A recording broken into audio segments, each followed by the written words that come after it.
See how that's going to work. Oh yeah, I think that'll be just fine. Oh hey, what's going on, guys? Welcome back to the Hands-On channel. I'm just checking out this left-hand side of the Harley. I'm trying to put a turn signal relocation kit on this bike. You know, I didn't think it was going to be such a pain in the neck to put on saddlebags, but if you guys follow the channel, you know about, I don't know, a month ago or so, I put out a video about restoring these saddlebags that I bought and changing them up and stuff and taking the chrome studs off and making them better, right? Well, then that launched me into, once I got the cheap saddlebags, that launched me into this whole deal of how am I going to support the bags and keep them off the wheel. You have to. Unless you have really short bags that are really high up or sitting real high up on the fender, most of them hang down pretty low. And the problem with that is, if you get going down the highway, if you've never run saddlebags, let me let you in on a little secret. If you don't have them tied down in some way, even the throwover jobs, they'll flop around, and especially if they're empty. And as you get going, the wind will get underneath them and they'll flow back like this. And sometimes they'll flap down and push you in. You know, just depends on which way the wind's blowing. And what you don't want is to be going 70, 75 mile an hour down the highway, or, you know, even 50, and have a saddlebag get sucked into your wheel, because that could lock up your wheel. It could damage your fender. It could do all sorts of stuff. Definitely going to wear out your saddlebags if you do that. So you have to support these dadgum things. And I didn't want the big chrome bars that are permanently affixed to the bike. You know, I like the clean look of this bike when it's naked, when it doesn't have any saddlebags on it.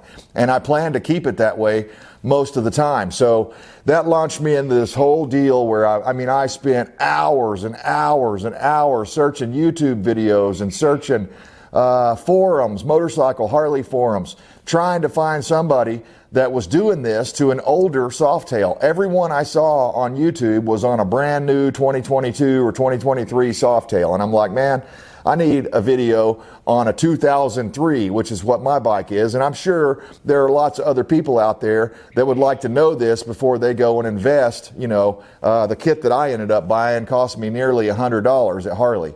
And it's just basically an extension thing to kick your turn signals back. I'll give you guys some close-ups here in a minute or two, but I've already installed this one as far as I put it on the little chrome bar here. And in the instructions, they said you only had to pull it back a little bit and you didn't have to take these bottom bolts out. But I found it was a lot easier to not scratch my paint, just to take the whole thing off. I would recommend doing one side at a time, because that's what supports your fender. So I started off with this side. I've got the extender on there, and here in a minute I'll pull the camera around here and show you what it's going to look like once we stick it on there and everything. It's going to kick it back about at least one full turn signal length. So it's going to kick it back here.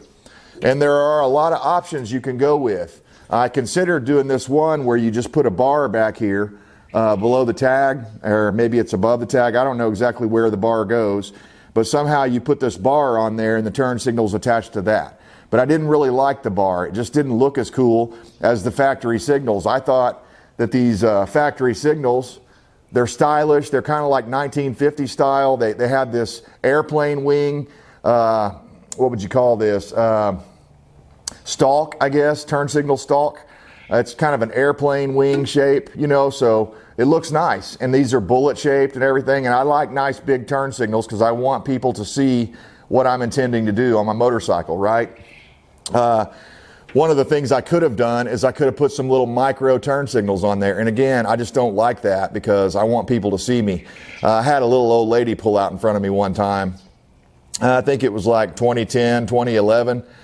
And it screwed up my entire summer. So you don't want that to happen. I mean, I could have died pretty easily. If I'd have hit her broadside, I probably would have died because I wasn't wearing a helmet. You know, I don't have to wear a helmet in this state, and I choose not to when I'm not going to be riding highway speeds and stuff like that. So anyway, that being said, as I started looking into this, I mean, I read until my eyes were bleeding, and I couldn't find very much on YouTube at all about this.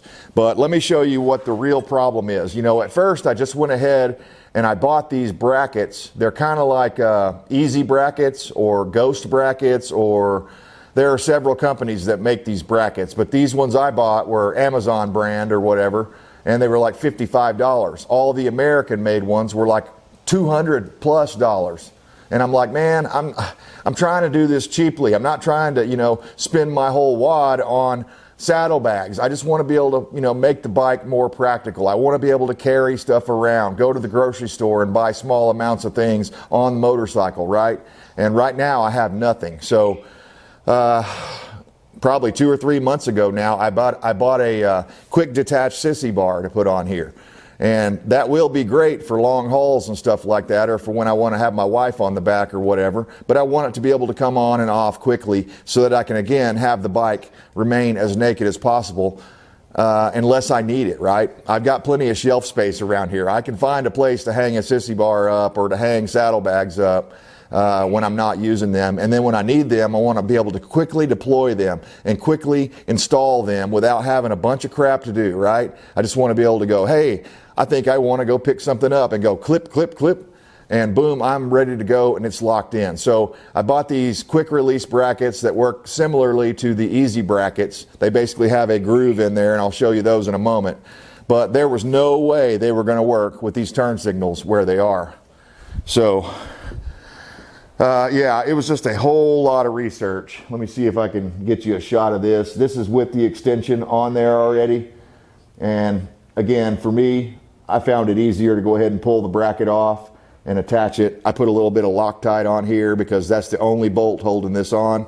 Well, actually, technically, you know, it is. It's the only bolt that holds this little extension bracket on is this right here. Now, it is a nylon or a nylock nut, so it should help, but I did dribble a little Loctite down in there before I threaded it in, which will make it a pain in the butt next time when you need to take it apart. But the reason I went with this one, they have another one that eliminates these stalks here, okay? You can buy it at Harley-Davidson or you can buy it online, and basically what it does is it takes this stalk that's angled and has like an airplane 50s styling to it. It takes that off and just puts a straight little stalk on there that's kind of like a bolt. It just looks like a bolt. It's chrome plated and everything, but that kit was like $55, and I wasn't sure it was going to help me. It was going to give me enough clearance to do what I'm trying to do. So I wanted to be safe. So I went ahead and bought this kit here. And basically that's what it looks like. I'm not going to be able to give you a side-by-side. I guess I can do it like that. You can see how much more. It's about one turn signal length that it pushes it back. Now, the only thing bad about my application is it is going to stick past my fender here a little bit. But the reason that is the case is someone put a Fat Boy or a Deluxe or something. They put a swept down fender on this bike before I got it. I actually have the factory Softail fender, and it comes back and flares up like this. It kind of like flares up like that, right? I'm sure you guys, if you know Harleys, you know what I'm talking about. But anyway, if I put that other fender on there, the Softail fender, these wouldn't stick out at all. But because I have this kind of fender on there, it's going to make them stick past the fender just a hair. But honestly, I really don't care. I think that's going to be okay. And maybe one day I'll go ahead and put the Softail fender back on there. It's the same color. It's the factory original paint and everything. So maybe I'll put that back on there one day. But for now, I'm doing this. Let me show you a little closer. Set that down without scratching it. What I'm trying to achieve here. So I bought these brackets here off of Amazon, and they were like $55. And frankly, they seem okay. There are some little things about them. I've seen a couple of review videos on here, and maybe I'll do a full review video by itself on these once I get them installed. But basically the way it works is it has docking hardware right here that comes with the kit, and I've already installed it. I am going to be modifying this a little bit. Okay, can you guys see how close that docking hardware is to that fender, that turn signal? I'm sorry, I said fender. The turn signal stalk there. So the other kit basically just replaces this one stalk. I don't know if it moves it back or what it does, but it replaces that stalk with a straight stalk, and I just didn't like it. I wanted to keep the factory look as much as possible. And this is basically what comes in the extension kit. And you can see it's going to stick it back a little further.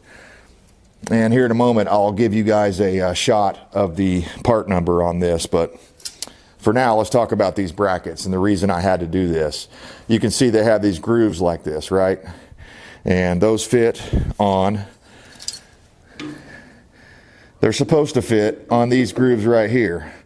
And see, that front one fits just fine, but that back one is nowhere near going to be able to fit. And even if I tried it, I've used both the different ones. This one being the other side, obviously the grooves go the opposite direction. And one thing I'll tell you real quickly, these were on backwards. They actually had one from this side on this one, and one of these, this little thing moves. It's adjustable, so you can adjust it to multiple different bikes, I assume. But they had it set up to where it wouldn't have worked no matter what, because basically these things were going the opposite direction of each other. So there was no way you could have possibly pushed it down on the piece. So I've tried it both different ways to see if I could make it fit, and it just did not work. I couldn't get it to go on. And so ideally what's going to happen with these is once I have them set up and I have the space to put them down and lock them on, then I'll be able to run my saddlebags. Even though I've got soft saddlebags, like throwover saddlebags, I'll be able to permanently attach those to these brackets. Or like I was telling my wife, maybe what I'll do is just throw these on and then use these as my temporary brackets or whatever. I could always tie a piece of leather or a piece of cord onto the bottom of this to keep the bag attached to it, and that would just be a matter of making, you know, 4 little quick ties, or I could even get some Velcro or something and make it quick. But I don't know exactly how I'm going to do that yet. I haven't decided. But what I like about these is if later on I decide I want to put some hard bags on here, not really big ones or really heavy ones, but you know, some regular hard bags, I think these would be able to support it. So that's what my problem is. And I also have a Sissy bar. Let me see, what did I do with that? The same thing is happening. The Sissy bar will not clearance this. Now I saw a guy on YouTube, and if all you're trying to do is put a Sissy bar on, I would recommend this. There's a guy on YouTube that modified his Softail Sissy bar. He cut like a little sliver off, like a little pizza pie shape off the back edge of it, and it was just enough to make it clearance there. And it shouldn't weaken it or anything, because it's still going to have all the same force around the thing. It was just missing a little piece on the back here. And he didn't cut it all the way off, he just thinned it down. So there is a way to do that without buying any parts. So if all you're doing is, you know, putting a Sissy bar on, you may consider that. Go look for that guy's video. But I'm trying to put a Sissy bar and saddlebags. That's what complicates things. And I don't know why Harley did this in their infinite wisdom, except for to make people have to go spend more money when they're trying to upgrade the thing. So it's kind of annoying. I don't really like that, but I think once I get this done, it's going to be worth it, because I'll be able to use this motorcycle to go on longer rides, to just pack out stuff. You know, if I want to take a couple of changes of clothes, a toothbrush, you know, that kind of stuff, be able to put that in my saddlebags, have some tools that I carry with the bike in case I need to do some road maintenance or something.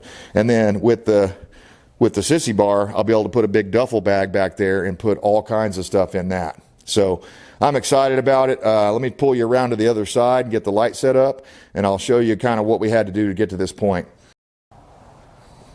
Okay, I did find the Sissy bar, and hopefully you guys can see right down here is the problem. See if I can get the light a little better over here.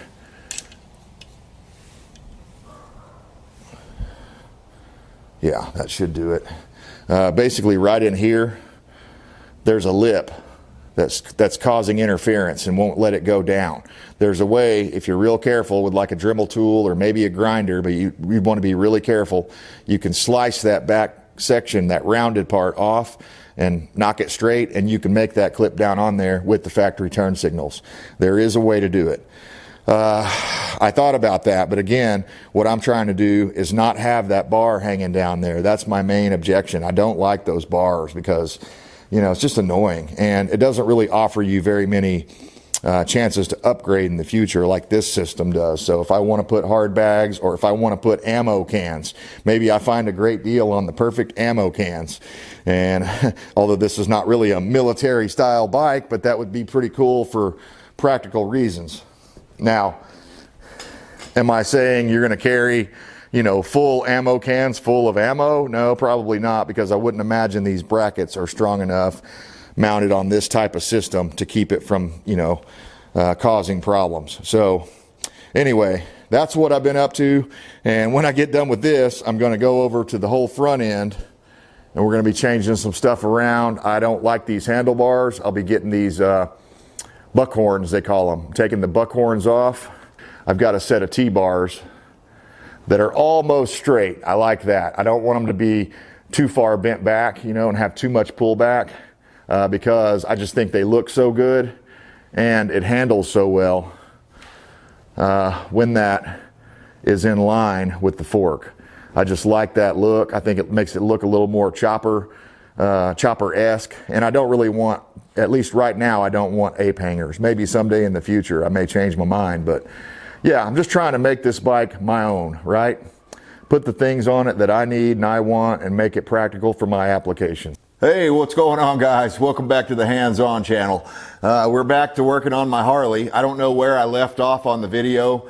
I mean, hell, it's been like at least 5 days, maybe even 7 days since I had to stop this project because my bolts were just all the wrong size. Basically, I bought this kit of docking hardware, and what I'm trying to do here is get saddlebags or quick connect saddlebag brackets and a Sissy bar quick connect on this bike.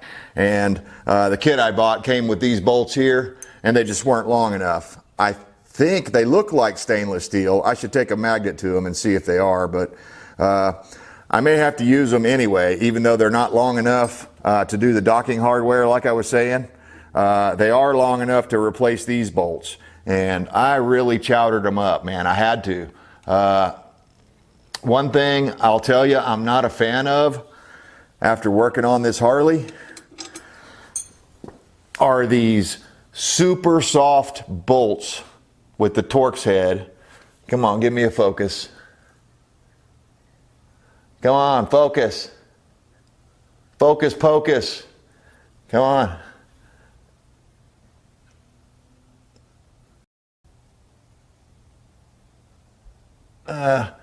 That may be about as good as we get.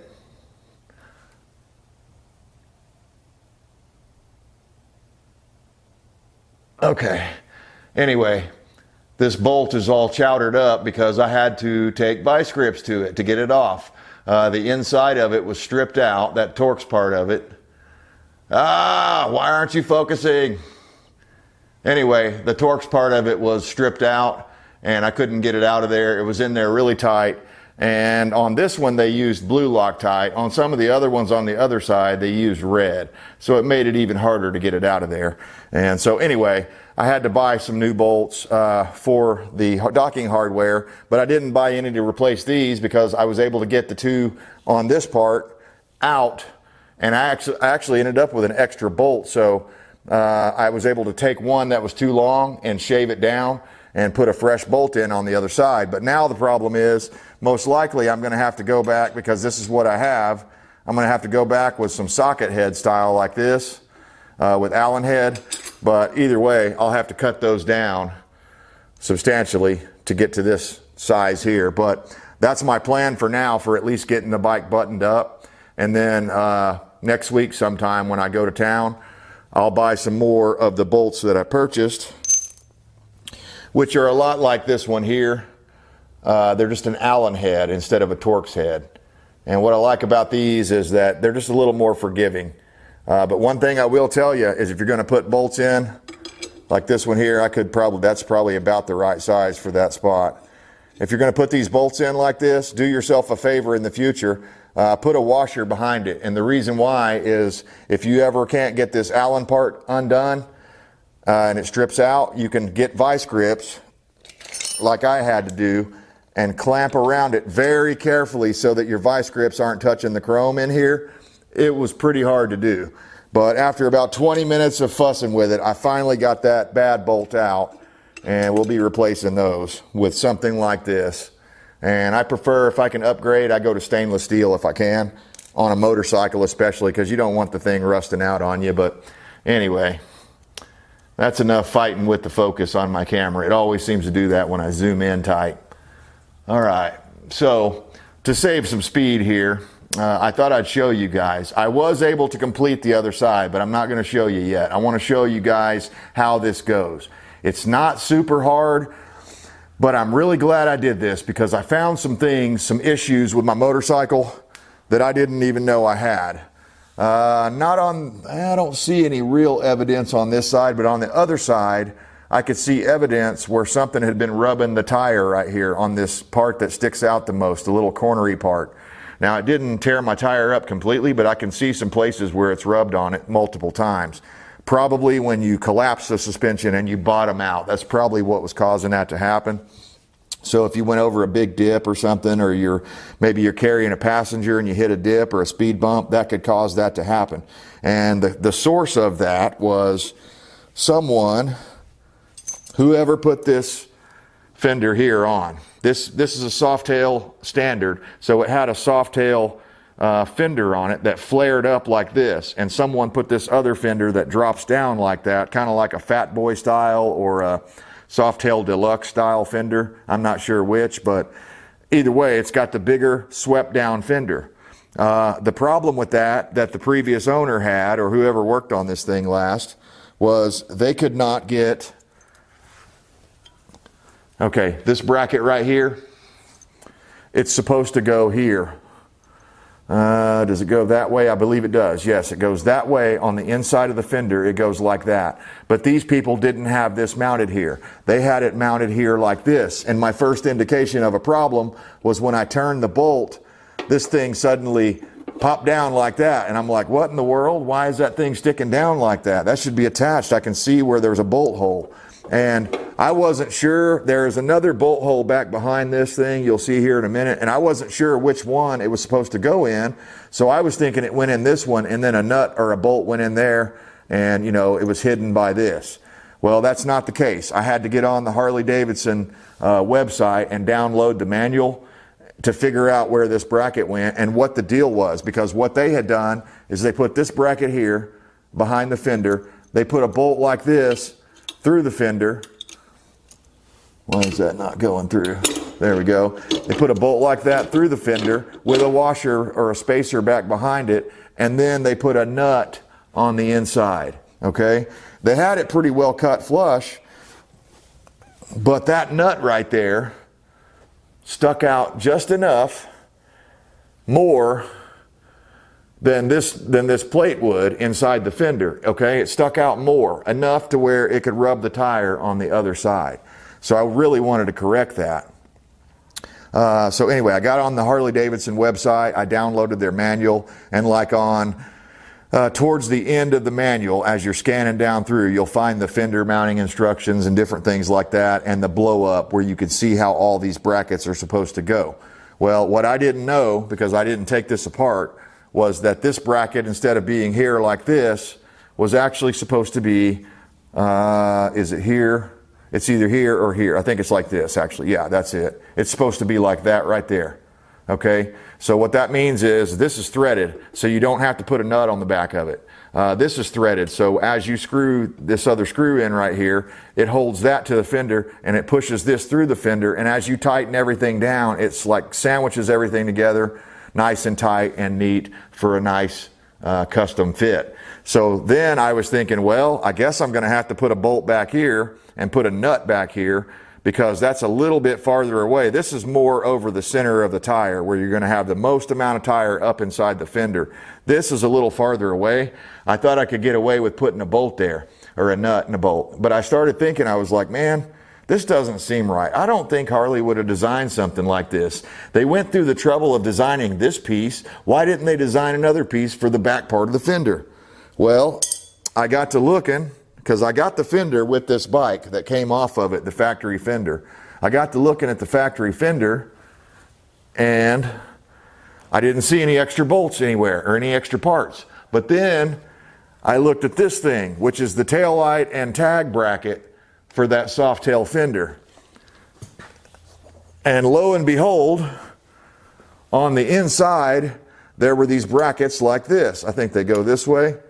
And I was like, okay, that's what I'm missing right there. It's threaded here. It's got this part here that sticks through. That's threaded. This has got a little, you know, bolt, I guess we'll say, a little stud that sticks through the fender, and you put a nut on this part. That's what's hidden back behind here somewhere, I believe. Yeah, it'll be right in this area right here. So I took this off and I started looking at it, and I was like, well, I think that's supposed to go there, obviously. And I saw the picture online. It looked like something like this went in there. But I have modified this. I had to modify this thing. See how I cut off an angle right there? That was rounded like that all the way around.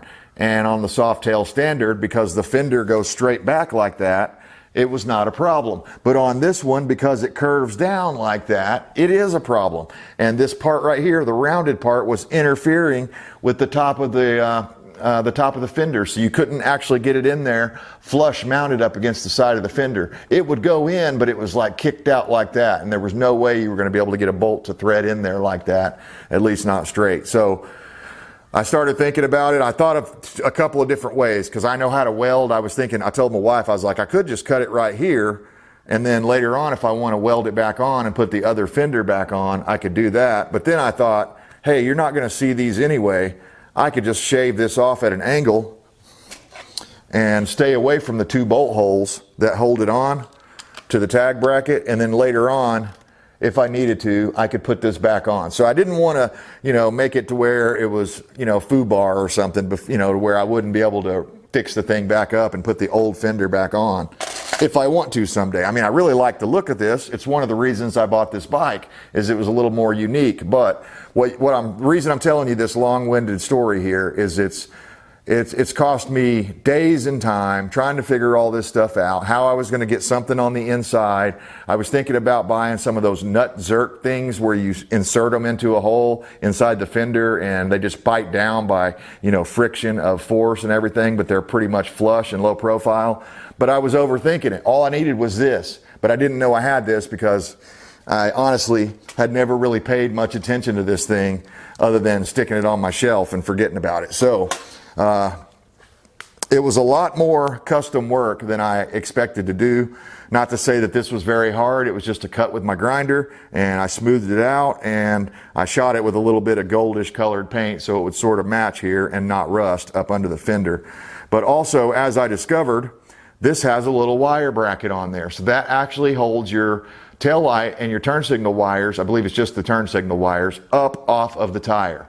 That's an added bonus that I wouldn't have had if I just installed a regular nut on there. So be warned, guys, if you buy something from somebody else, especially someone that's not a professional mechanic or a really top-end DIYer, you're going to run into some of this kind of stuff. No doubt about it. And this is a 2003 bike, so who knows how many different hands have worked on this thing over the years. I don't know. But whoever did this modification right here didn't know what they were doing. And they almost cost me a tire, but I was telling my wife it could have been much worse. If that tire would have locked up in there and got stuck on the nut, I mean, that could have locked you up going, you know, 60, 70 mile an hour down the road, and that would have made for a bad day. But anyway, with my modification, this will now clearance that fender spot right there. And once we pull this chrome piece off, we'll be able to pop that in, put a bolt nut on here, put that other one in, get that locked in, and we'll be able to reassemble quickly. It won't be a big deal like it was on the opposite side. So we've got our brackets ready. And I just knew it in my heart, man. I was like, there's no way Harley Davidson, for what they charge for these motorcycles when they're brand new, there's no way they put a nut and bolt on this fender like this. So my gut was telling me something was wrong with it from the start. So I'm not going to show you guys this. If you're doing this kind of job, you should be able to figure this out on your own. But there's a couple of 2-wire clips back here, or plug-ins. You're going to have to unplug those. Those go to your turn signals. You have to have like a pick or a screwdriver, a small one, and you push the little clip in and it pops right out. But you have to remove your tail light to do this job, obviously, and you have to unplug that. But really, it's pretty simple. The hard part about it is getting everything you're going to need lined up, getting all your pieces, all the right bolts. And when we start installing, if you guys will remind me, I'll tell you what length bolts I ended up going with to make this a little easier on myself. So we're going to go ahead and pull this last bolt out and set that aside. And I just couldn't believe that Harley made those bolts so soft. It would have been so much better. There's a hole back here in the back of the taillight where this wire will slip through, or it should.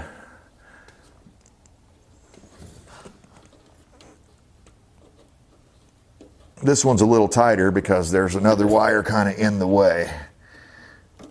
Come on through there.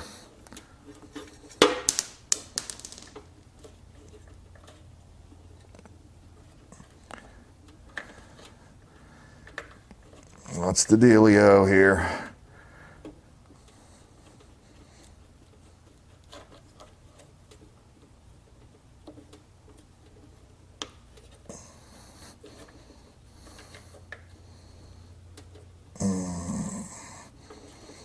I don't want to pull on that wire too hard, but there we go. Okay, there we go. See, and even there, somebody's been messing with these wires, and you don't really have to do that. So I don't know why. I mean, they're working, so I'm not going to mess with them, but I can see somebody's gone in here and cut really close to the end and put, maybe that's a Harley Davidson thing. They put some heat shrink stuff on there right by the end to protect it, but that's definitely a cut.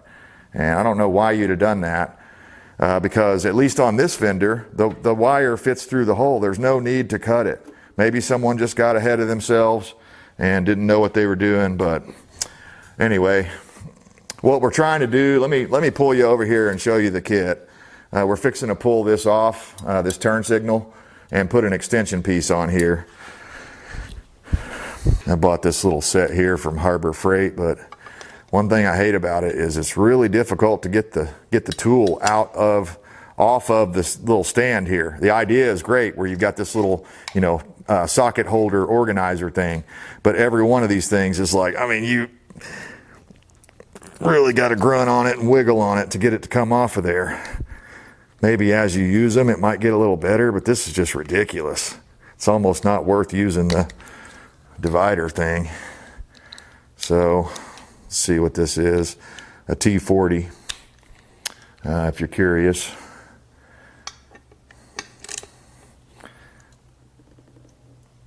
Okay, and I'm just going to hang on to this so it doesn't start twisting on me.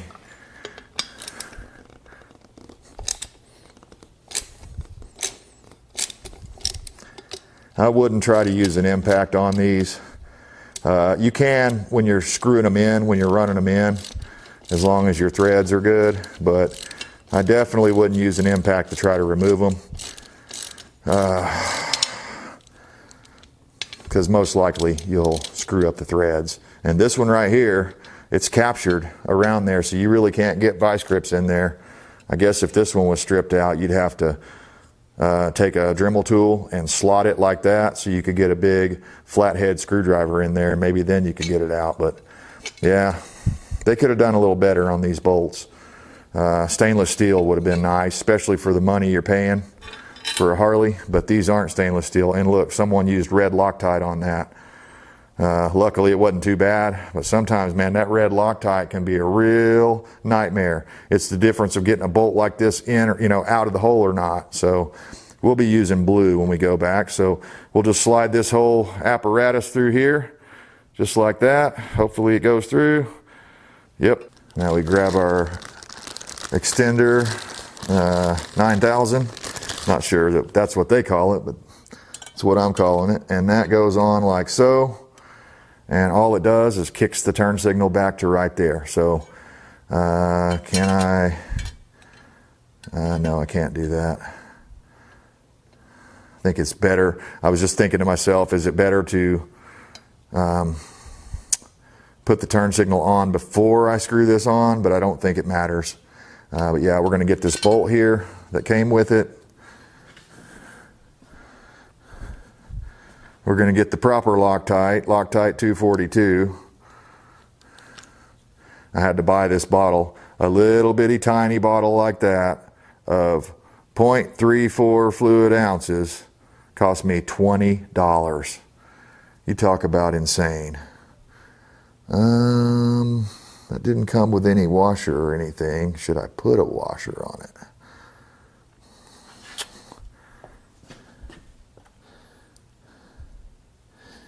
Well, I don't have any lock washers that fit that, and I don't think it's going to matter.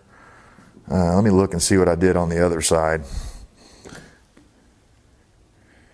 Okay, on that one I did not put a washer, so now this is actually what they call a nylock nut, so this might not even be necessary, but I'm going to go ahead and do it because you can't get to this once you put it together. You can't get to the back of it because you have to have a backup wrench or a socket. So you don't need a ton, just enough. And we'll stick that guy on there like so. Obviously this is where the docking hardware goes, and you can see it has a little U notch out of it right there so that it can, C notch, whatever you want to call it, so it can fit. So we'll slidey ho that baby in.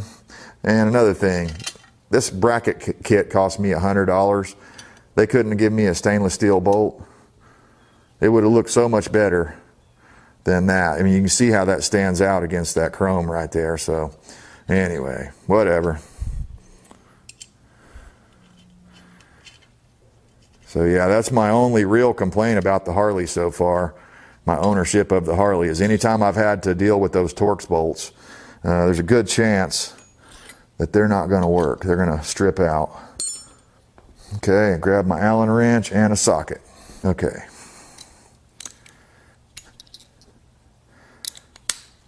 Keep that T40 on standby. Yeah, hopefully at this point, most of you guys get the idea of what we're doing here. We're just trying to extend this out so we can fit saddlebags and a Sissy bar on here, which honestly, I just can't believe it was this hard to do this. I was just like, what in the world? I bought a cheap set of saddlebags. That's what this whole thing started out as, is I bought a $30 set of saddlebags. And I was telling my buddy, don't tell Mrs. Hands-On, but I've probably got like 250 or I don't know, maybe 300 bucks in this job by now. I did buy handlebars and a few other things like that though, so that doesn't really count towards this project, but I'll show you everything here in a moment. Okay, so we're going to look at how that goes on the bike, and you'll notice you can kind of twist this thing a little bit. You can either twist it down or twist it up. I twisted it down like this so that this gap on the top is the smallest, because I figure that's where you're going to see it from. But you can see that's kind of how it looks. It looks factory. That's one of the reasons I went ahead and bought this thing over the other style. And there's like 3 different styles of this turn signal bracket, so they don't make it easy for you. And there wasn't a lot of video content about this, so I hope you guys are enjoying this, getting something out of it. Let's go ahead and close that for now, although I'll need it here again in just a second. Yes. Stuff that through there.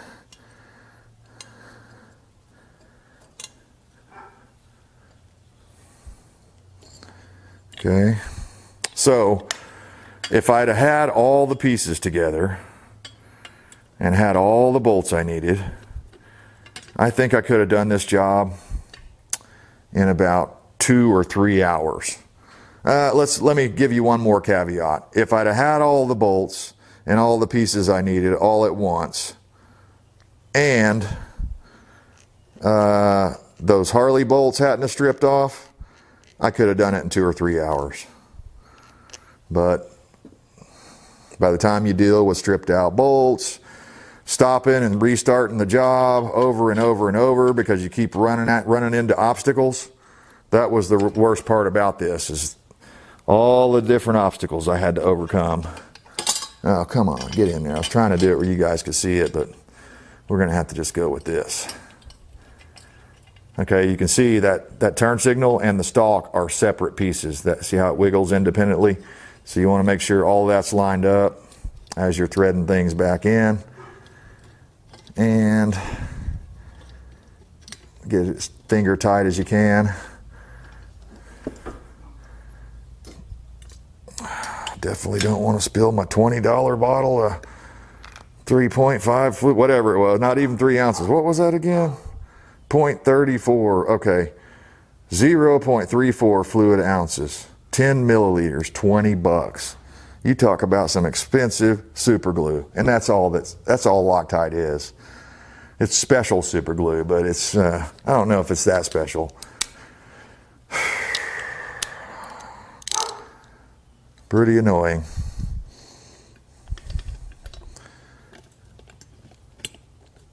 Okay, and this part's a little tricky. You got to kind of hold everything in alignment.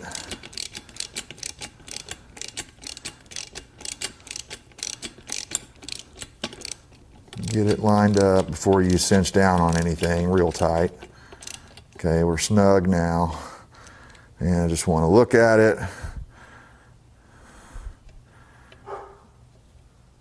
It's got some wiggle, so I'm trying to get it as straight as I can before I cinch down on it. And you can see it's trying to twist that way, so I'm going to have to put a little resistance against that.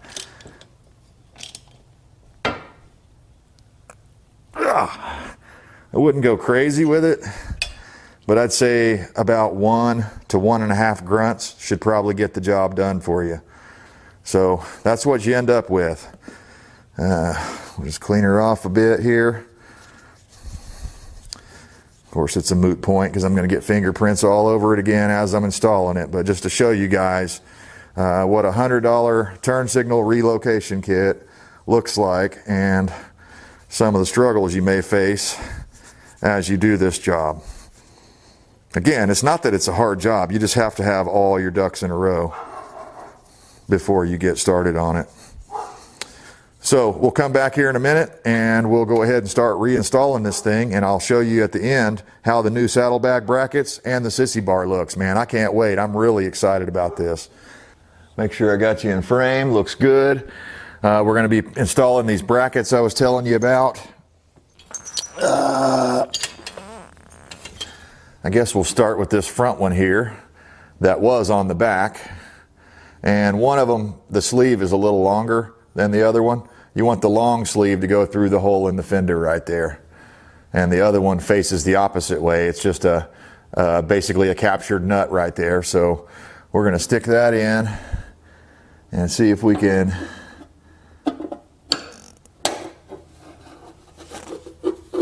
line it up.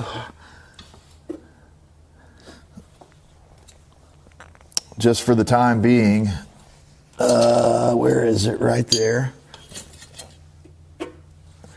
I'm going to attempt to thread this in if it'll go. Now I noticed that the fender's moving a little bit, so you want to be careful with that. But on the other side, okay, so that part that sticks through that little sleeve I was just talking about, it needs to go through this hole right here. And I wasn't sure about that at first because it wasn't lining up properly on the other side when I did it. But I think it's one of the things that keeps the fender lined up and away from the tire. But I just pulled this back out to show you guys this. Look, see how that goes right in there, and it's made for it. It's made to slide into that and lock that in. And then when you bolt everything down, it squishes it all together and holds everything locked in tight to that configuration. The way they had it before, they just had a little washer like this in there, filling up that space. Well, the problem is that hole was bigger than the bolt, so the fender could move up and down before you got it all the way cinched down. You know, I'm sure once it was tight, it wasn't moving around. But the point that I'm trying to make is that there's oftentimes a reason why the factory does things the way they do them. And you can't just go to customizing stuff by putting bolts in weird places they don't belong and nuts in places they don't belong and stuff like that. So you need to think about this stuff very carefully when you're doing it so that you don't end up screwing yourself or getting into a really dangerous situation. So I think I can tell what I'm going to have to do is I'm going to have to push this fender this way a little, about 1/8 of an inch it looks like. There we go. All right, it went in the hole. That's good. Okay, now if I can eyeball this one and line it up. I'm not going to start this. I'm not going to tighten this yet. I'm just going to start it. Just so. Actually, I can't do that, can I? Because I got to get the chrome thing back on there. So I'm clearly not an expert at this. I've only done one side on it. So bear with me here as we fight through it and we'll get her done. I don't like all that dust on my nice frame there, man. I'm going to have to edit out a whole bunch of this polishing stuff so you guys will stick with the video here. That's good enough. Better than it was. All right. I can leave that for just at the moment, but I'm going to have to pull it back out again before I stick that piece on there. Okay, so now on to my custom work here. This bracket that I shaved down, that's going to go in the hole like this, and it's going to clip in. Let's see. It's going to go right there. That post right here is going to stick through right here, and this other stud is going to stick through here. And what that leaves is this hole here for your wire to go through, your tail light or your turn signal wire. So, oh, one other thing, I oriented this little clip. Can you see that? It's on, instead of hanging down like this, I flipped it up like this. And what I noticed was when I did the other side, it was in a perfect alignment, and it keeps it up high enough off the tire where it'll send it right into the tail light. It's perfect. It was made for that. I'm sure if you have a Fat Boy or a Softail Deluxe, it probably comes with the proper shaped piece, and I'm sure you could go buy this piece. But after buying their little extension turn signal kit for $100, I would imagine this piece right here would probably cost you at least $100. That's just my guess. Although it's not chrome plated, and I know chrome plating is part of the expense, but okay, so we're just going to get this up in here. And when you're doing this, when you're going in and out, if you care about your bike, be careful not to screw up the edge of the paint right here, because it's more brittle on the edges, more susceptible to damage. Okay, so let's get it in there. Where are you? What's going on here? Okay, it's clear. Okay, it goes that way. Okay, there we go. Okay, there's one. I'm hitting something back here. I want to make sure I'm not hitting wiring. Okay, I'm going to have to reach up under her skirt here, so cover your eyes. Oh, let's see, what do we got going on? Okay, it's going to be fine. There's a wiring harness that runs through there, but I was able to, once I reached my hand up in there under the skirt, whoo, oh man, I was able to reach in there and kind of pull it over the top of that so that it's clear now. So, okay, that being said, let's see if this will stay in position without the bolt in there. Will you just stay there or stay really close to there? Yes. Okay. I think, without further ado, we're ready to start screwing this back on. Okay. So we're going to take our wire. We're going to feed it through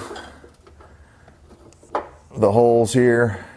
Try not to knock the bracket out while you're doing it. And oh, almost forgot something. Okay, that'd be a bad mistake. This little chrome bushing thing right here goes on. That guy right there. This one doesn't need a bushing because the sleeve goes into this hole here, but this one, to space it out properly so when you tighten it down it doesn't smash your wire, because you don't want to do that. So what I'm trying to do is just get my wire to go in a downward position like that.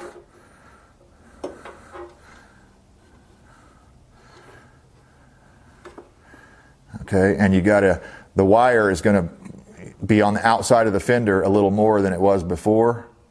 Oh, actually, I'm getting ahead of myself. Can I do this? I'm gonna just pull it back out. I almost forgot something. I'm getting so excited, guys. I want to get this thing done. Okay. Right here, we got to put a nut on there. And you see, hopefully the camera's showing that this hole, this bolt is a little bigger than the center hole there. So I want to try to get that as close to the middle of the hole as I can. So I'm going to be paying attention to that as I tighten it down. I don't want that to shift. It probably doesn't matter that much. I just want to try to get it in the middle best I can.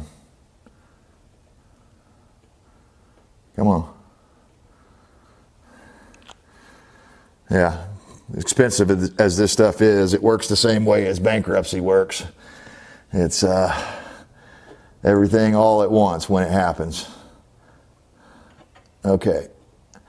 Actually, I've never been through bankruptcy, but that's what I've heard. So we got some blue Loctite. We got it in the center of the hole. We got our nut. Go ahead and lock that into place. And on this will be your final tighten. So 2 partial grunts. I wouldn't reef down on it because you might bend the fender or something like that. You don't want to do that. Okay, so that's in, that's in. We should be good to go. Put the wire back through. Okay. Oh, bushing. Where'd my bushing go? Almost forgot it again. That would have been a pain. Okay, that goes right there. Everything else is good. No bolts are in the way. And we want to kind of tuck our wire back as we're going. Now is the time to see if we can get this bolt to start right here.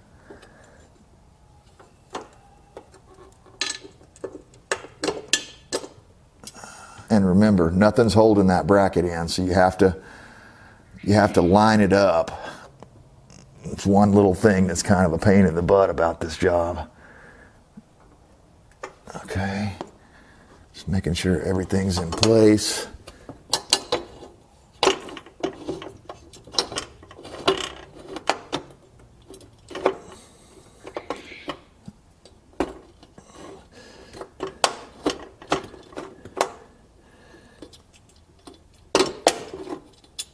Let's try it. Is it this one? Yeah, it started. Okay. I'm not going to run this all the way in because I'm going to pull it back out and put blue Loctite on it. Okay, so that's in. I'm going to make sure my wire is down here where I can reach it. There it is right there, so that'll be perfect. Make sure it looks good in here, not getting pinched. Okay, that's all going to work. I think we're looking good. All right. So I told you earlier, if you stuck around, I'd tell you what length bolts I'm using on my application. Your mileage may vary, and the reason I did mine the way I did it was just in case I needed longer or shorter bolts. I went ahead and bought 3/8 16 by, did I go for 3 inches? I went for 3 inches, yes. 3-inch overall. Now, I have cut these down to custom lengths. This one here for the rear is about 2.5. This one here for the front is about 2 1/4. And I did a fantastic deluxe job of cutting them down. First I cut them down with the grinder, and then I ran them on my bench grinder. I've got a big one, and I was able to kind of run them in like this, like you're threading them into the grinding wheel as it's spinning. And what you'll end up with is a beautiful finished edge like that. That will, you can run a nut down on it first and then back the nut out, or run a tap or a die down on it and rethread it a little bit and clean it up. But honestly, I didn't even need to. I did such a precise job that I'm gonna be able to use these right away like this. So, okay, I got that one started. It's not falling out. I'm going to be putting these bolts right here in place of these, but I'm gonna have to go over and cut them down. So for now, I'll just see if I can get one to start.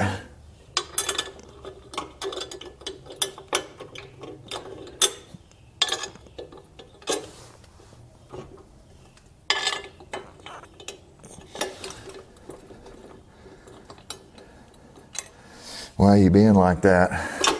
Oh, it's way down in the back, that's why. Okay. So I'm just starting these just to kind of hold things in place. And I will have to cut these down to their final length because they're way too long. And I think this front hole is actually on the other side, it was a through hole, but this back one could run into the swing arm. So you definitely don't want your bolts to be any longer than what the factory had them set at. So if you're gonna make custom bolts, just make sure that you're not sticking out too far into the fender by holding your hand up inside of there and feeling for threads on the inside. On the opposite side, my bolts were the perfect size. So hopefully they'll be the same here. But the way that worked was the shorter one had to go in the front and the longer one in the back. So we will get that docking hardware that we need, which is going to look like this. This is the Sissy bar docking hardware. This is the custom bracket, saddlebag bracket hardware. So we're going to put it like that. The saddlebag obviously goes on the outside. We're going to run that bolt through. It's a little tight in that fitting there. I had to drill these out, by the way. If I didn't mention that before, these pieces here had to be drilled out to the correct size because they weren't right for 3/8. They came drilled to like it was bigger than 1/4 inch, but I can't remember what they were drilled to. It was just smaller. And so I made the holes a little tight, but I did that on my drill press. Okay, so the bigger one goes in the back for the Sissy bar. And I believe on these bolts, this is going to be my final assembly on these, so I'm going to go ahead and Loctite them now. Okay, yep, there it went again. I wanted just a tiny little drop and it splooged out all over everything. Okay, so I'm gonna try to get that puppy started there. It's a little finicky here because you gotta, let me eyeball it. And I just got blue Loctite on my chrome. That's not cool. Okay. Oh shit. I'm trying to spill my Loctite down here off camera.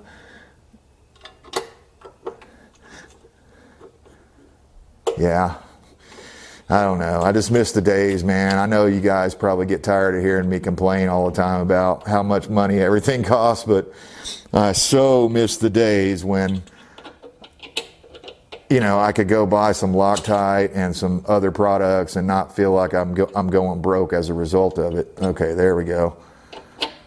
These are a little hard to get started. I normally like to hand start everything, but I've noticed there's either a little twist or something going on there that's causing that to be a little difficult to start. But once you get it started, you can make it work. Okay. Hopefully I put the right bolt in the right hole. I think I did. Since I'm not sure, I'm going to measure this one. It should be 2 1/4. Roughly. Yep, 2 1/4. Okay, so I got the right bolt. All right, good. Okay, now, how did I configure that? Okay, I need the little chrome spacer.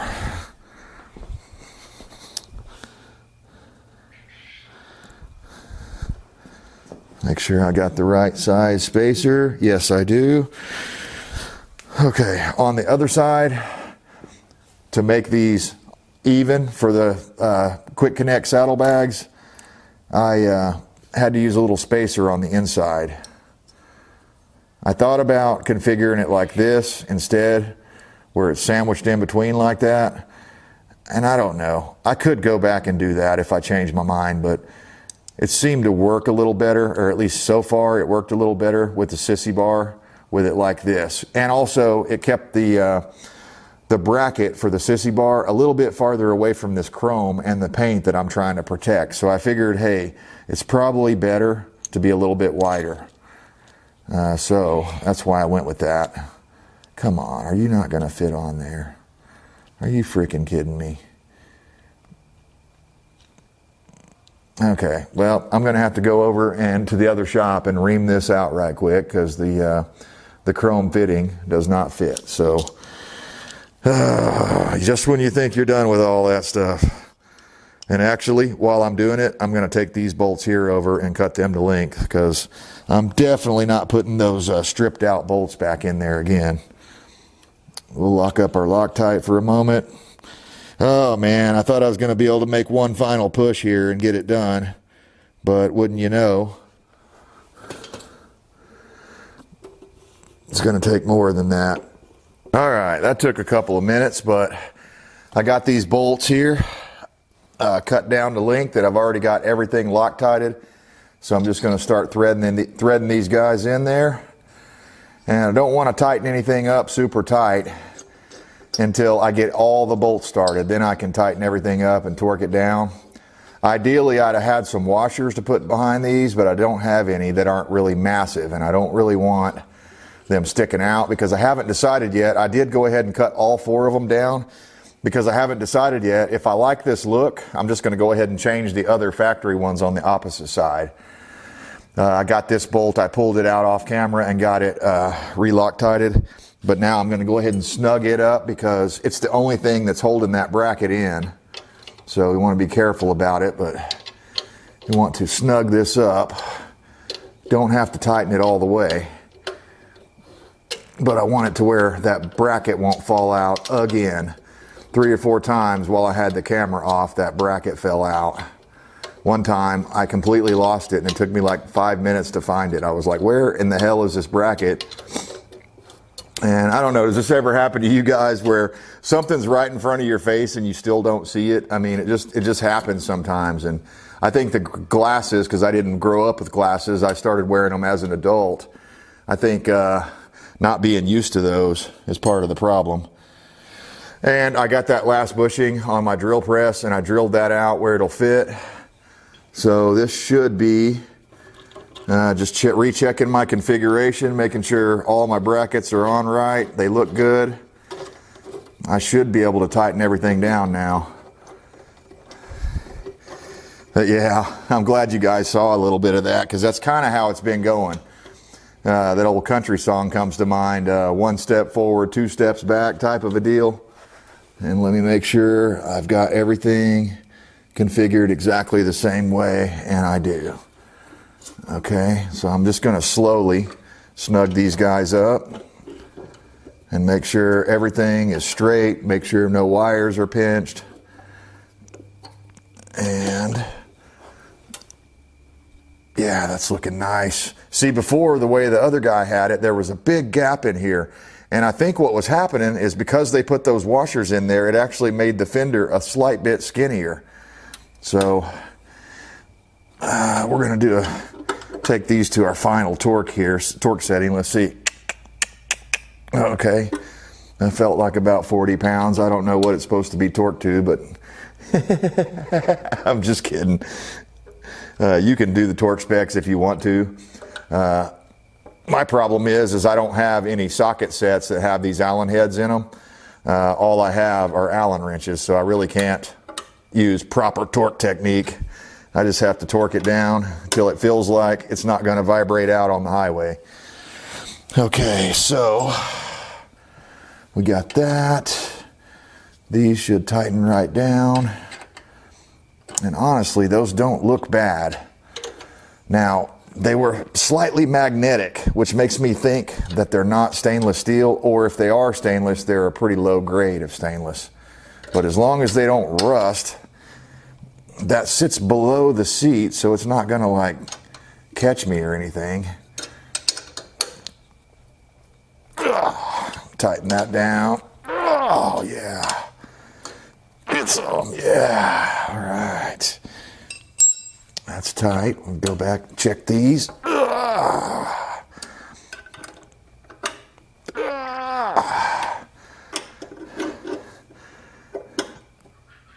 Oh my God, I think I finally got it, guys. Okay, am I forgetting something? What am I missing here? Just one more. Okay, that's not going to rattle out. I mean, of course, as you know, if you know, you know, if you don't, you don't. But Harleys vibrate quite a lot, so you don't want any of this stuff vibrating out on you. That's what the Loctite is all about. And really, almost all motorcycles experience a lot more vibration than cars do. And so it's probably a good idea to be using some blue Loctite on your motorcycle projects. Now we just clean it up. Oh, baby, that's so nice. So I'll show you when we go around to the back here, but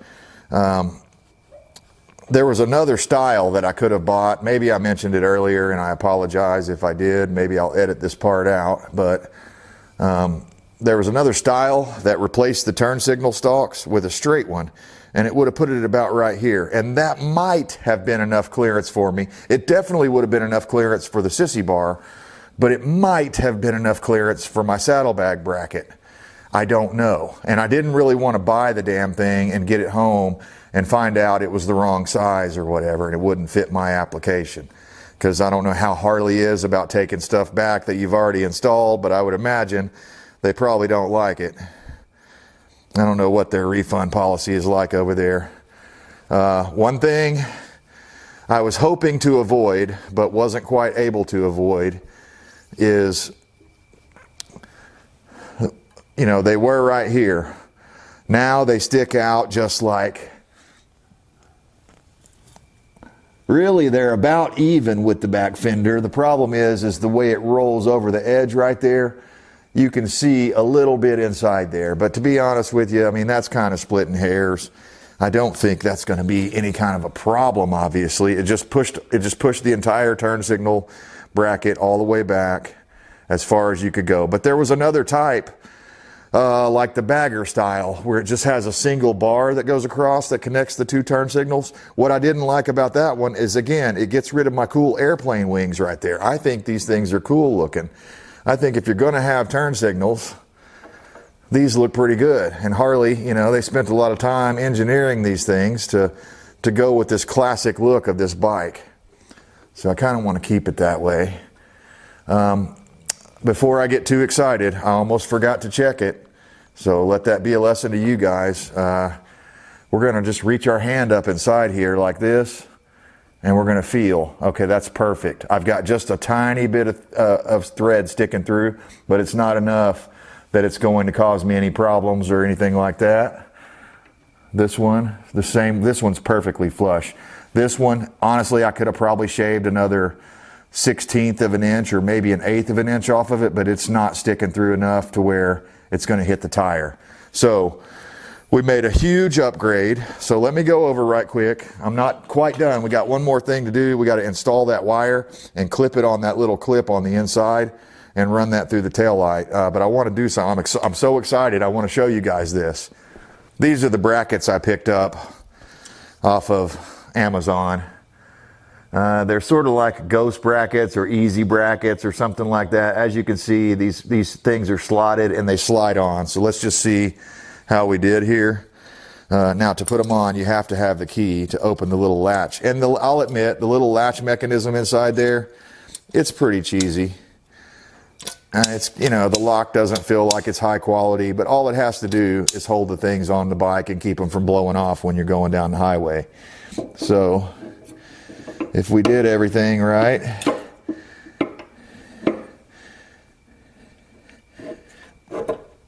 oh yeah, and it locks. You can tell it locks because the key comes out. Check that out. That is so much better. So the whole reason that I was doing this, opposed to just getting those bars that hang down, which honestly the bars would have been easier to do. It would have been a lot easier to do, a lot less fidgety than this system right here. But the reason I wanted to go with this was twofold. I didn't want the bars, because most of the time I run my bike naked with nothing hanging on it, right?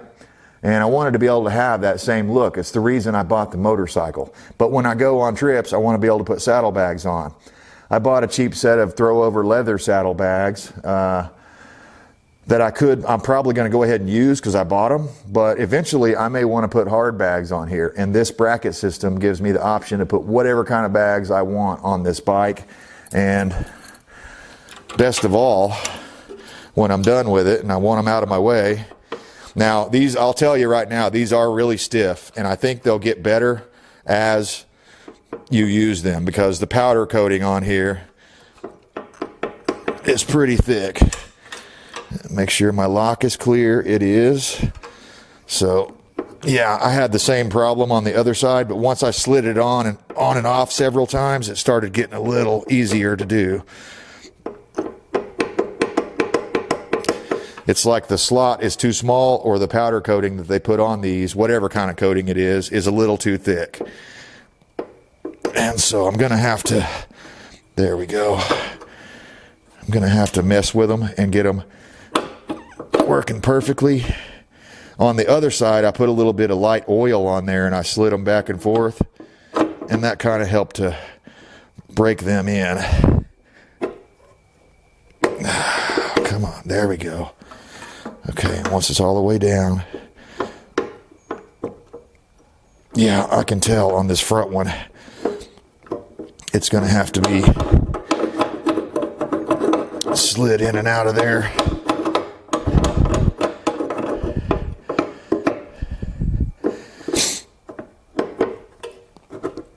Okay.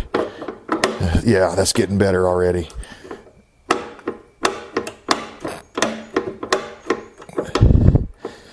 I'm going to get some light grease or oil or something and put that on there. But yeah, that's the point, is I can take it off and then all I have sticking out is this. Now, I don't really love this sticking out like this, but they make some little chrome magnetic caps that you can stick over those, and I may get myself a set just to hide that and to keep them protected when I'm not using them. One more try here. Let's just see it.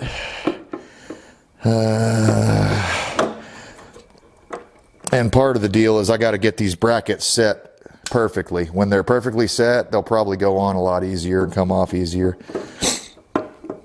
Okay, there we go. That went on a lot better that time. Yeah, that's what I'm talking about. So it may just be in the adjustment that I'm having a problem with, but we'll get it all sorted out.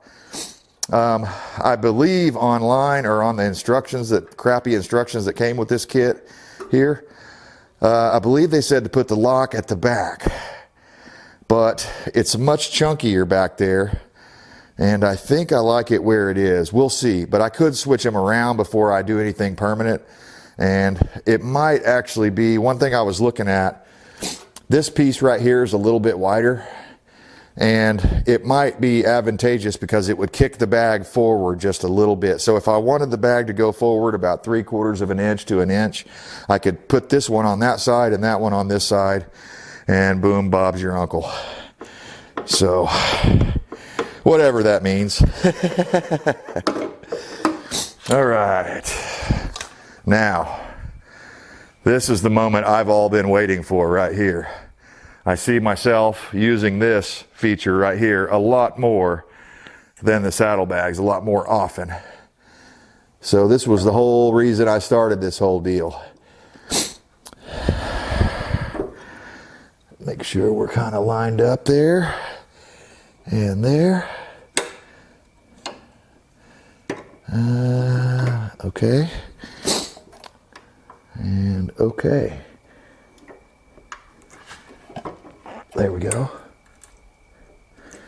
And you'll reach a certain point where you can flip that lever around. And it's supposed to lock. Maybe it did, it just didn't click. Yeah, it locked. It just didn't click on this side. But that's it, guys. That was the real reason, the main reason that I wanted to do this here job. Oh yeah, we got the tall Sissy bar so that when we go on trips, I can put a great big duffel bag right here. And also for when my wife rides with me, I do have a little pad that goes on.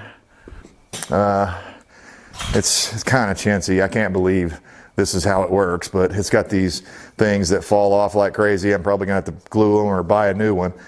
But anyway, that would sit in there like that. And then my wife can go riding with me and she'll have something to lean back on so she doesn't feel like she's falling off the back of the bike. Although my wife, you know, she grew up on motorcycles just like me, or grew up riding behind me. So she didn't really complain about that. I mainly wanted it for the reasons I listed of putting a duffel bag on here, which I think will be super awesome. Oh, now it sticks like crazy when you're not wanting it to. It's about how it goes. But yeah, I can't believe when I found out, when I bought this bike, I had no idea it had one of these on there. And then one day I was cleaning it and I'm like, oh my God, this thing's held on with suction cups. Seems kind of chintzy, but so far it's never fallen off. And I would like to get like some sort of a thing, maybe just a piece of leather or something I can put on there that will protect the top of my fender there, keep it from getting so scratched up as my duffel bag is riding down the highway. So let's finish it. Here it is, guys. This is the thing that made it so difficult. It wasn't that I wanted to put one or the other on, it was that I wanted to put both on, which I don't think is unreasonable if you ride motorcycles. I think you're going to come to a point where you want or need saddlebags. You do have to remember, this thing's a little fidgety, you have to remember to open that up, and boom, it slides right on. And whichever way, what's the deal?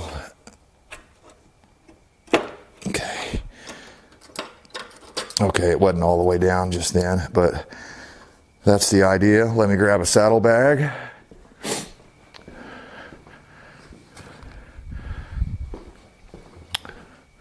I haven't exactly figured out how I'm going to mount these saddlebags yet. My first thought was to get a piece of metal that's roughly this shape here, as big as I can fit, and put it on the inside of this leather saddlebag, and then run some bolts, you know, and probably use some thread locker or something, run some bolts through the back of these, drill a hole through the metal and through this. Now the metal would be inside the bag. So the idea would be it would stiffen it up, right, and make it a lot more, longevity should be better. It should last a lot longer. One thing I was looking at on the other side is there's a slot right here. My first thought was to cut this off, but then I started thinking, what if I wanted to resell them or use them on a different bike one day or something? So I kind of was playing with it, and I figured out that that leather thing can go right through that slot. And I might be able to, I'm sure I could, I might be able to figure out a way, if I can, I might have to cut this down a little, see how it pinches right there on those things. But if I cut this leather down a little bit, instead of cutting it all the way off, I can probably go around like that and then tie the leather back to itself or whatever so that it would hold right there, and then run those bolts through the bag, the metal on the inside, some washers, you know, a couple of nylock nuts or some lock washers or something so it won't come loose. And then inside the bags, you would just see the metal, the back of the metal there, and you'd have plenty of room, and it should keep them nice and stiff and nice and tight up against these brackets. At least that's the theory. We're not going to cover that in today's video. I may make a separate follow-up review on just these Chinese brackets, because I didn't really see a lot. I saw a whole bunch of people complaining about them, and I get it. They leave a lot to be desired compared to the ones that you buy that are ready to bolt straight on. But if you're a poor boy like me and you don't have a whole lot of extra money to be spending on this stuff, $55 for the brackets and the mounting hardware, or the docking hardware they call it. I did have to go spend another 40 bucks on bolts and thread locker. 20 bucks of that was this thread locker. But I got stainless steel. You know, I wanted to improve the thing. But yeah, guys, I mean, I think that is going to be awesome. I think it already is awesome. Look at that. Now, obviously, they're not permanently attached yet. But the idea is that you can just go in there with your key, obviously, and unhook those one side at a time and pop those off. And if you're like, say you're out on the road and you're a long way from home, whatever, and you need to stay in a motel, you could pop those off and take them in the motel with you. and I really dig that. All right, dudes and dudette. I know there's at least one chick out there that watches my videos, so if I don't say dudette, then someone will get offended, you know. But I finally got it. I mean, you talk about a lot of stuff, man. I mean, a lot of work. Let me, yeah, it's hard to get all that sissy bar in the frame there because it's so tall. It's almost a little, you know, you might think ridiculously tall, but that's so I can put a duffel bag on that thing. And besides that, man, this thing's a chopper. We gotta make it look right. Now, I finally got the bolts in. I finally got all the brackets lined up and tightened up. Right now, the saddlebags are just sitting on there. Friction is holding them on, so I certainly wouldn't want to ride down the highway or anything like that with them or put any heavy load in them. But here in a few days, I'm gonna make the attachments, make them more permanent, and that should be great. I just have to line everything up perfectly. But the sissy bar's on, it's ready to use. The saddlebag brackets are very close. Basically, I don't have to do anything else to the motorcycle itself. I just have to work on the brackets themselves to adjust them. So there we off the ground. If you're gonna have a motorcycle, you probably ought to have yourself one of these lifts like this. I use this thing quite often. I love it. I thought you guys might like. Ooh, ah. Oh, love it. Yeah, buddy. Oh, man. That is so nice. That's one of the great things about that little lift I've got there is you can wheel the bike around the shop if you're careful about it. Now, ideally, you'd strap it on there, but it's fine. I'm taking care of it. Got turn signals on both sides. Got brake lights off both pedals. And we even have turn signals and brake lights at the same time. That is awesome. Let's go with the other one and get that flashing. You know what? Let's go full on disco party. Yeah.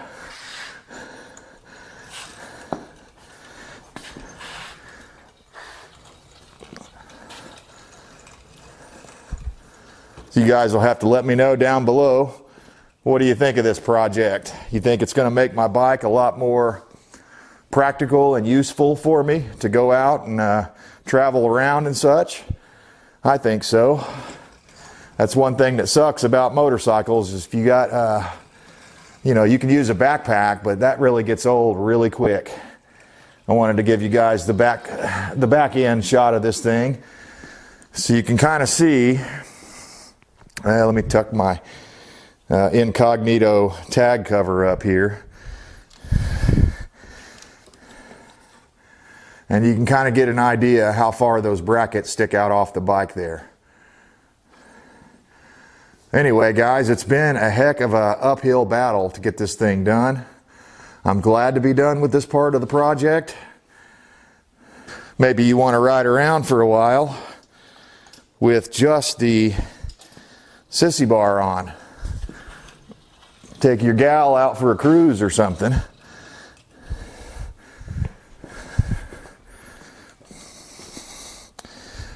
And here's what that looks like. Sissy bar only. Oh boy, that thing's tall. It's about 6 inches taller than I thought it was going to be. The guy, when I bought it on eBay, he said it was a tall sissy bar, but I guess I didn't believe him, you know, because a lot of people say that, you know, kind of like when you go buy spicy food at a restaurant and they're like, oh, that's super hot, and then you eat it and it's not really that hot. It's sort of like that. So, better save on the battery. Yeah. All right, got that. Now this is a Harley Davidson.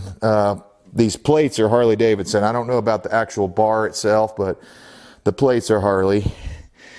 And they work backwards from the way you think they would. You push this little lock button in and pull them back toward the back, and that kind of pulls them up. And boom, Bob's your uncle. Sissy bar's off. I could hang that on a shelf somewhere if I just want to ride like that.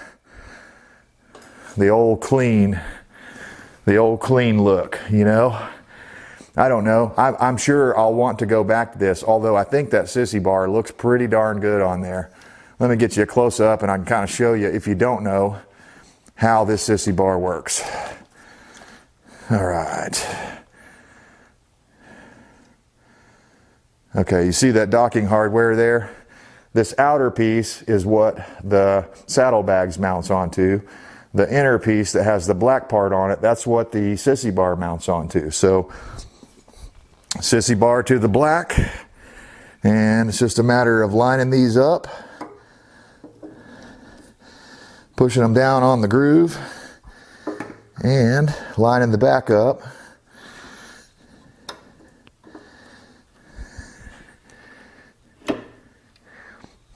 And then I find it's easier if you kind of help it down.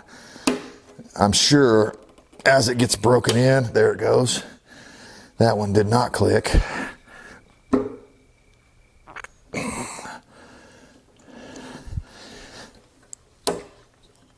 Okay.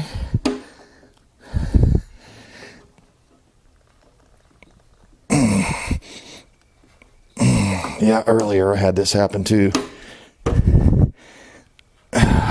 I think that'll get easier as this docking hardware gets broken in and gets used, but that little tab there is supposed to kick out.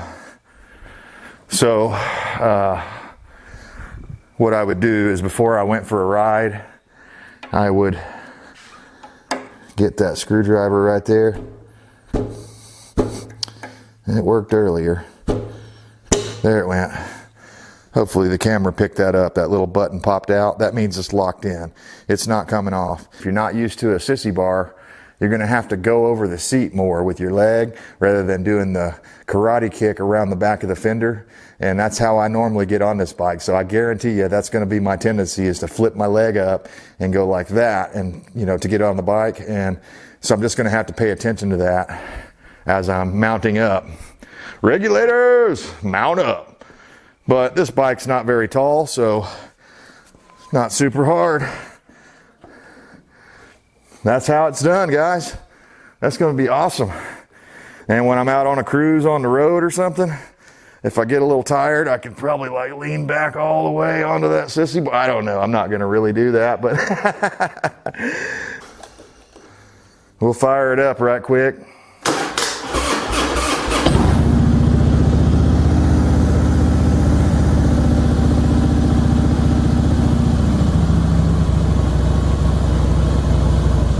All right, guys, I think I'm gonna go out for a night ride, just shake everything down, see how it goes, and we'll catch up with you later. I appreciate you tuning in. Let me know if you have any questions. I'll try to answer them the best I can, but just be prepared. You're probably gonna have some issues with those Torx bolts.